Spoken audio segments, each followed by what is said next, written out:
Hi friends, అందరికీ నమస్తే. మా వీడియోస్ చూస్తూ మమ్మల్ని సపోర్ట్ చేస్తున్న వారందరికీ ధన్యవాదాలు. చాలామంది మీ వీడియోస్ చాలా బాగున్నాయి, ఇంకా తీయండి అని ఇంకా ఎంకరేజ్ చేస్తున్నారు.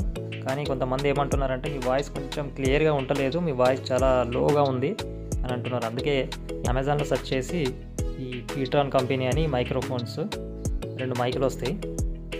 చాలా మంచి కంపెనీ, చాలా మంచి పని చేస్తుంది ఇది యూట్యూబర్స్కి. దీంతోపాటు ఒకటి ఓటీజీ కనెక్టర్, 2 మైక్ సెట్లు, 2 మైకులు వస్తాయి. దీనికి ఒకటి ఛార్జింగ్ కేబుల్ కూడా వచ్చింది. దీంతోపాటు ఒక ఛార్జింగ్ కేబుల్ వచ్చింది. 2 అవర్స్ ఛార్జింగ్ పెడితే 48 అవర్స్ వస్తుంది. ఇది కేవలం 2 గంటలు ఛార్జింగ్ పెడితే మనకు 2 రోజులు ఛార్జింగ్ ఆగుతుంది. అవుట్డోర్ షూటింగ్లో కూడా మనకి ఇబ్బంది కాకుండా ఉంటుంది. దీంతోపాటు మనకు రెండు మైకులకు 2 ఎయిర్ ఫిల్టర్లు, అంటే ఎయిర్ ఫ్రీ అనమాట. ఈ కవర్ పెట్టుకుంటే మనకు వాయిస్ చాలా క్లియర్గా వస్తుంది. ఎప్పుడైనా బండి మీద వెళ్ళినప్పుడు కానీ, ఏదైనా బయట షూటింగ్ అయినప్పుడు కానీ ఈ మైక్లు పెట్టుకొని మాట్లాడితే చాలా బాగా వినిపిస్తుంది క్లియర్గా. మరిన్ని వీడియోస్ కోసం మా ఛానల్ని సబ్స్క్రైబ్ చేసి మాకు సపోర్ట్ చేస్తారని మనస్ఫూర్తిగా కోరుకుంటున్నాను.